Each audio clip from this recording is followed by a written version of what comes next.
প্রতি বছর আমাদের অফিসের ফার্নিচার চেঞ্জ করে। আমি বললাম প্রতি বছর ফার্নিচার চেঞ্জ করে কেন? বলে যে ফার্নিচার নতুন পারচেজ করলেই তো ওইখানে টাকা, নতুন কিনতে পারলেই টাকা, নতুন উন্নয়নের সবক শোনাতে পারলেই টাকা। প্রথম আলোর রিপোর্ট, কি আলো? প্রথম আলোর রিপোর্ট, গত 15 বছরে উন্নয়নের নামে লুটপাট হয়েছে প্রায় 2.25 লাখ কোটি টাকা।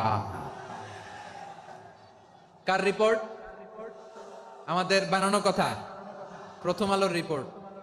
গত 15 বছরে কারা ছিল জানেন তো? হ্যাঁ, শুধু ওনাদেরকেই দোষ দিয়ে লাভ নাই। স্বাধীনতার পর থেকে শুধু শাসকের হাত বদল হয়েছে, আমরা কিছু পাই নাই, ঠিক কিনা বলেন? শুধু ওনাদের দোষ দিয়ে কি লাভ?